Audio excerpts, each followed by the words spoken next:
ardaydana waxaan leeyahay hambalyo waxa kaliya oo nagula dardaarmi lahaa idaydaan noqon arday aqoontoodii ku hariibta inaad noqotaan arday aqoontoodii waddanka gelisa oo ummaddoodii wax tarta iyo waalidkii wax soo baray taasi waa iga dardaaran qofku wuxuu wax u baranayaa inuu caalamka iyo waddanka u dhashay iyo ummaddiisa wax ku soo kordhiyo laakiin haddii aqoontiisii ay farto inuu ku tahriibaa waxay noqonaysaa nasiib daro kale marka waan inii ducaynaynaa waxaan leenahay ilaahay kuwa aqoonta ha u barakeeyo caqligana ha u barakeeyo ilaahay ha idinka yeelo intaa ka bacdi waxaan leenahay degmadeenna way nii baahanta aqoonta aad barateen degmadiina ayaa baahi weyn u qabta waxaana loo baahaya inaad wax kaga beddeshaan waxaana annaga sharif noo ah in intaasoo arday oo jaamacad ka soo qalinjabisay oo degmadaadii ka qalinjabinaysa annagana sharaf bay noo tahay waayo maanta somalilan degmooyin badan oonan laga qalinjabinayn baa jira degmadeennana waa degmadii hormuudka ka ahayd inay jaamacadaha asaasto somalilan waa midka keliya laynagu xasuusto waa muraayada keliya laynaga daawado marka aqoontiinaana waxaan rajaynaynaa in degmada laga daawado wasalaamu calaykum waraxmatullaahi wabarakaatu ardayda ka qalinjabinaysa jaamacadda eelo ragcaddii shanaad aad iyo aad baan ugu hambalyaynaynaa haddaan nahay maamulkii gobolka horumarka dhinaca waxbarashada aynu ka gaadhnay gobolka awdal uu ka gaadhay waxaanu doonaynaa inaan horumarka aan ugu horeyno gobollada kalena waxaan wadnaa haddaanu nahay maamulkii gobolka inaanu 5 wasaaradood oo dhismaheedii aanu dib u bilowno oo aanu dib u dhisno xagga shaqo abuurkana waxa weeye waan ku dadaalaynaa haddii ilaahay dhahdo aad iyo aad baan ugu hambalaynayaa ardayda halkan xafladan ka qalinjabinaysa aad iyo aad baan ugu hambalaynaynaa waxaan runtii bogaadinayaa marka ugu horeysa oon hambalyaynayaa ardayda ka baxday fakaltiyada kala duwan ee jaamacadda oo sidii la sheegay isugu jira digrii diblomayaal iyo certificates waxaan jaamacadda eelo ugu mahadnaqayaa inay nagu marti qaaday halkan oo qalinjabinteena ka soo qayb galno anoo ixtiraamaya madasha waxyaaba badan inkastay waddanka ka taagan yihiin oo aan siyaasad laga hadal annama jecli inaan ka hadlo hambalyadaasaan ku daynayaa waan u ducaynayaa ardayda qalin jabisay waxaan kulley ku dardaarmayaa oon sidii hore loogu dardaarmay inaynu soo saarno mar kasta arday qalin jabisa oo aan qorshaheeda ayna ka tashan waxaa laga yaabayaa inaynu tahriibayaasha badinno salaan ka bacdi waxaan leeyahay dhallinyarada qalinjabinaysa marka ugu horeysa iyo waalidiintoodaanoo israacinaya hambalyo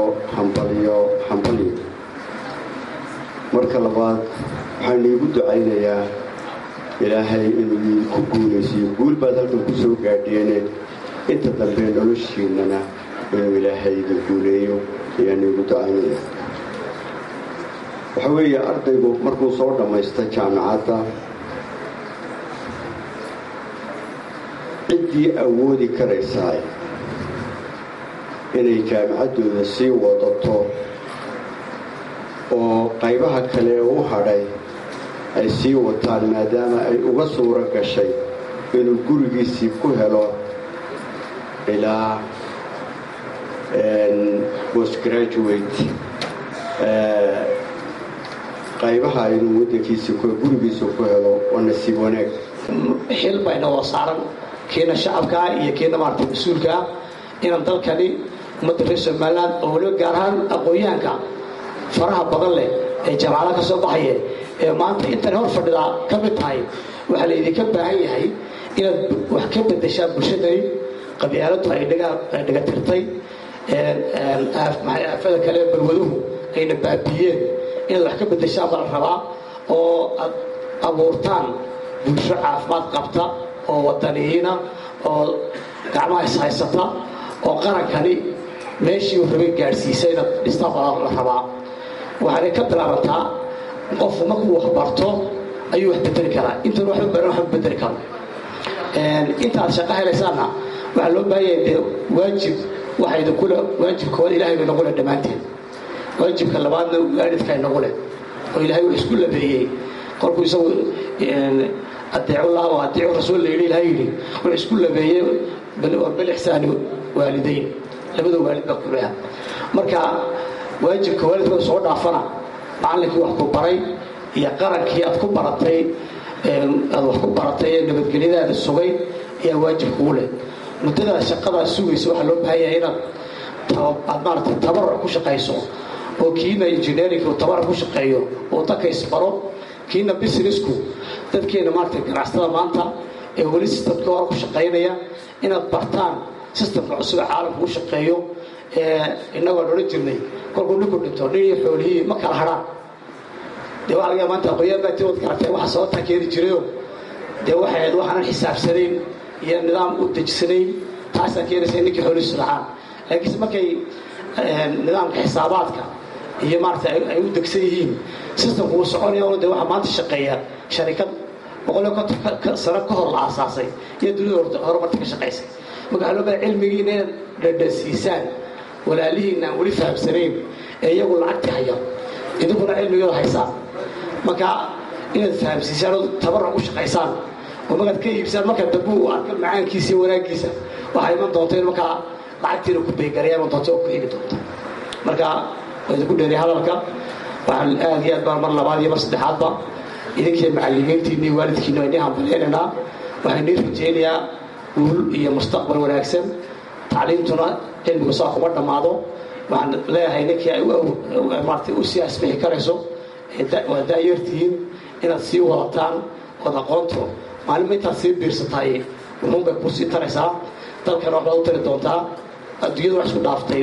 wadda walba inta aqoon-yahan u leeyahay haddana aqoon-yahan kelidii maahine inta waxaa gaado ay tahay actifiiska waa inaad dad actifiis oo yani mar walba bulshadooda